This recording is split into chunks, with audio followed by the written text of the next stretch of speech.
Devinez qui c'est? C'est l'homme masqué, la femme masquée. Coucou! Bon, je pense que vous allez mieux me reconnaître comme ça. Bon, alors tout d'abord, j'espère que vous allez bien. Vous nous manquez beaucoup à tous les deux. On est vraiment en manque de vous et on espère que vous allez revenir très très bientôt dans ce bel endroit pour qu'on soit tous ensemble réunis et qu'on puisse encore faire des très belles choses. Vraiment, vraiment, vous nous manquez beaucoup à cet endroit. Donc on a plein d'idées quand même, on continue nous à travailler, à réfléchir, à imaginer des choses pour vous, pour la rentrée. Alors on va continuer la poterie qu'on avait déjà commencé pour ceux qui veulent, enfin c'est pas pour tout le monde, c'est pour ceux qui veulent. On a de la terre auto-durcissante cette fois-ci, ce qui va nous permettre de travailler sans être obligé d'aller cuire à l'extérieur et on peut travailler en restant ici, en ayant vraiment la production de A à Z, la poterie et puis après la peinture et sans intervention extérieure. Donc ça c'est une bonne chose. Mais donc pour ceux qui ont envie d'essayer autre chose, on va essayer aussi la mosaïque. Alors la mosaïque, n'est-ce pas, on a acheté tout ce qu'il faut. Ça, tout le matériel vous attend là, tout est sur la table, je crois qu'on ne voit pas très bien, donc je vais essayer de vous montrer ça de façon un peu plus précise.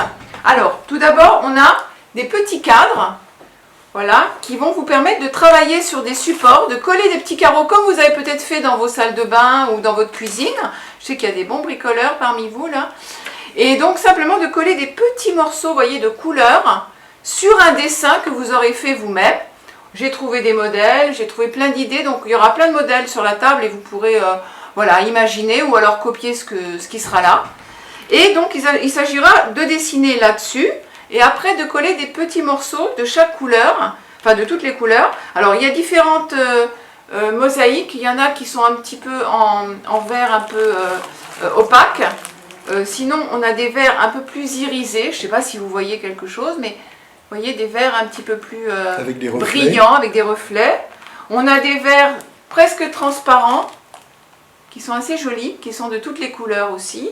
Et puis il y a des verts complètement transparents, qui dans une phase après ultérieure du travail, vont permettre de travailler en vitrail, comme avec du vitrail, c'est-à-dire des morceaux où on aura la lumière à travers.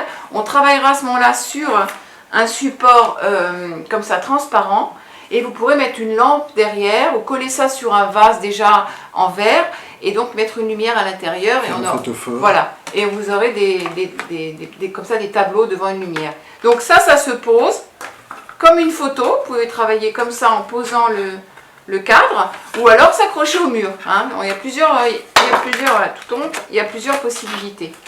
Voilà. Donc il y a plein de choses. On a les pinces pour couper, mais ça se coupe très facilement. Hein. On a les limes, on a la colle pour coller et on va avoir aussi le joint pour lisser tout ça. Comme dans une salle de bain, vous avez des jolis joints après, bien avec une petite finition blanche. Voilà. Donc on a tout ce qu'il faut. On vous attend avec impatience, vous nous manquez beaucoup comme je vous l'ai déjà dit, on vous fait plein de gros bisous à tous et puis vraiment en espérant que vous allez bien, soignez-vous bien, prenez soin de vous, faites attention et vaccinez-vous si vous pouvez et on vous embrasse très fort et on vous attend très vite, voilà, vous nous manquez beaucoup. Plein de gros bisous à tous, à très bientôt, au revoir.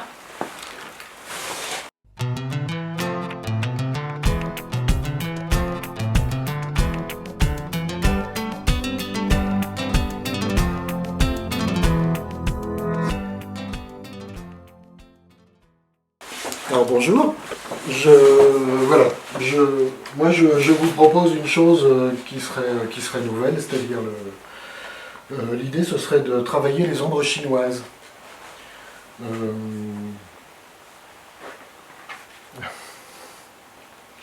En plus de la peinture. En plus de la peinture, voilà. Évidemment. Et l'idée ce serait en bout de création de faire un court-métrage avec ces ombres. Je vais vous montrer un petit peu ce que ça pourrait donner derrière une toile ou derrière une feuille devant une lumière. Je peux me déplacer ?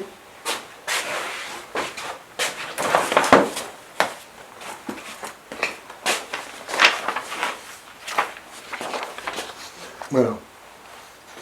Alors là, la lumière est un petit peu froide parce que c'est une ampoule halogène et ça fait une lumière bleutée qui ne me plaît pas trop, mais derrière une toile et avec une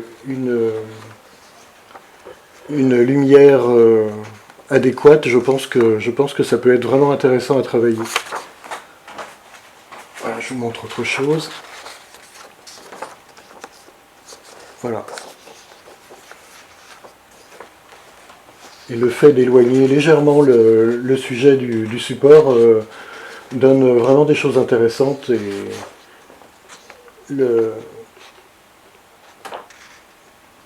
enfin voilà, la couleur se diffuse et ça donne autre chose. Voilà. Et tu peux nous expliquer comment c'est fait, comment tu fais alors? Ah, comment c'est fait? Le principe c'est quoi? C'est simplement une feuille de papier très simple. Tu pars d'un dessin? Je pars d'un dessin, je découpe ma feuille. Ce que je veux vraiment avoir en ombre, en fait, je viens boucher avec de la peinture acrylique, ce qui fait que la lumière ne passe pas. Et ensuite, je fais des trous, des ajourés, que je remplis avec une feuille plastique translucide, ou alors avec un papier de soie que j'ai coloré avec du feutre, et ça fonctionne tout aussi bien. Et ensuite, je mets ça entre deux feuilles de vanilla translucide pour tenir, pour donner un peu de rigidité et de transparence. Voilà. Voilà l'idée. Ben, j'espère vous voir très bientôt. Je vous embrasse et à la prochaine.